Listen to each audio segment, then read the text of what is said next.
Hello guys, आज बनवूयात mutton biryani. Chicken biryani सगळेच बनवतात, पण एकदा मटन बिर्याणी पण बनवून बघा. चला करूया मॅरिनेशन प्रोसेस. सर्वप्रथम घालूयात मोस्ट इम्पॉर्टंट दही. चिकन बिर्याणीपेक्षा थोडीशी वेगळी पद्धत आहे. इथे इम्पॉर्टंट असतं मॅरिनेशन. नंतर घालूया अद्रक लसूण पेस्ट. आता महत्त्वाचा इन्ग्रेडियंट तो म्हणजे फ्राईड ऑनियन. तर बिर्याणी खाताना मध्ये मध्ये बेस्ट अशी चव लागते ती फ्राईड ऑनियनची. चला टाकूयात सुके मसाले. सगळ्यात प्रथम जिरा पावडर, नंतर घालूयात धना पावडर, नंतर इथे घातला मी घरी बनवलेला गरम मसाला. अर्धा किलो मटण घेतलं इथं मी. नंतर ॲड करूयात घरचा कांदा लसूण मसाला 2 चमचे. तर इथे तुम्ही लाल मिरची पावडर पण घालू शकता, डिपेंड्स ऑन यू. आता ॲड करूयात बारीक चिरलेली कोथिंबीर. तर एवढे इन्ग्रेडियंट्स घालावेच लागतात तरच चव येते. आता घालूयात हळद. पूर्ण 1 चमचा भरून हळद घालायची आहे. आता सगळ्यात महत्त्वाचा इन्ग्रेडियंट आणि तो म्हणजे पुदिना. आता ज्यामध्ये आपण कांदा फ्राय करून घेतला ते तेल आपण घालणार आहोत इथे 1 चमचा. तर इथे तुम्ही पाहू शकता 1 चमचा तेल ॲड केलं आहे मी. त्याच्यानंतर चवीप्रमाणे मीठ. सगळं मिश्रण मस्त मिक्स करून घेऊ. तर असं खूप वेळ मिक्स करायचं आहे आणि त्याच्यानंतर हे मिश्रण आपण फ्रीजला ठेवून द्यायचं. कमीत कमी 2 ते 3 तास मॅरिनेट करायचं आहे आपल्याला.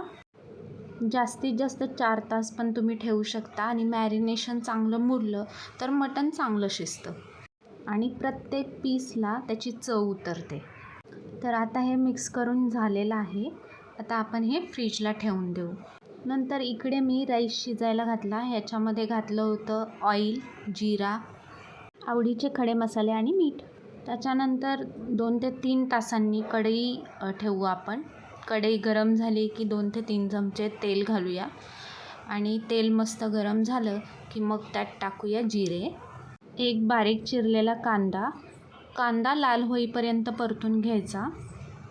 कांदा छानसा परतून झाला की मग टाकूया 4 ओल्या मिरच्या देखील छानशा तेलावर परतून घ्यायच्या. नंतर टाकायचा बारीक चिरलेला टोमॅटो. आता टोमॅटो आपण तेल सुटेपर्यंत परतून घेऊ मस्त आणि त्याच्यानंतर घालूयात मॅरिनेट केलेलं मटण. तर इथे तुम्ही पाहू शकता छान मॅरिनेट झालेलं आहे. आता मी हळूहळू मटण ॲड करते आणि त्याच्यानंतर आपण हे छान असं परतून घ्यायचं आहे. तर मीडियम फ्लेमवर आपण हळूहळू हे परतून घेऊयात. परतताना देखील तेल सुटेपर्यंत परतायचं आहे हळूहळू. तर चिकनच्या तुलनेत मटणाला शिजायला थोडासा वेळ लागतो.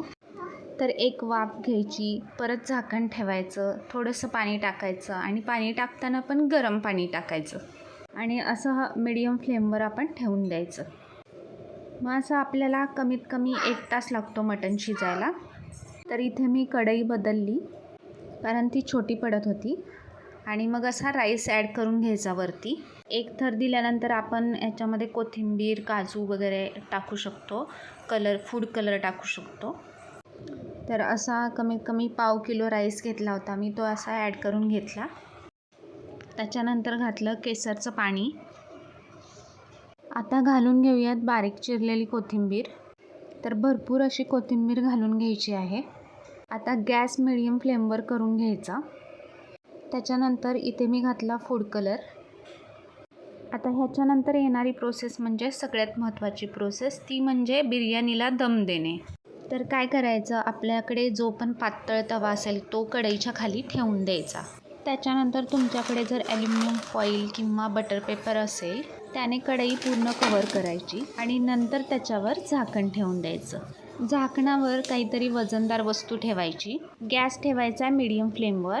तर कमीत कमी 15 मिनटं तुम्हाला दम द्यायचा आहे आणि त्याच्यानंतर अशी मस्त फ्लेवरफुल बिर्याणी तयार होते. तर ह्याच्यामध्ये मी एक गोष्ट विसरले सांगायची की ह्याच्यामध्ये तुम्हाला तूप देखील घालायचं आहे. फूड कलर ॲड केल्यानंतर थोडंसं तूप ॲड करायचं आहे आपल्याला. तर इथे तुम्ही पाहू शकता मस्त असा दम बसलेला आहे आणि मस्त खमंग वास येतो आहे बिर्याणीचा. तर एकदम साधी सिंपल अशी मटन बिर्याणी मी तुम्हाला बनवून दाखवली आहे. तर मंडळी ह्या संडेला नक्की बनवून पहा, खूप छान होते या पद्धतीने कराल तुम्ही तर तर मंडळी, या बिर्याणीची चव एकदम भन्नाट झाली होती.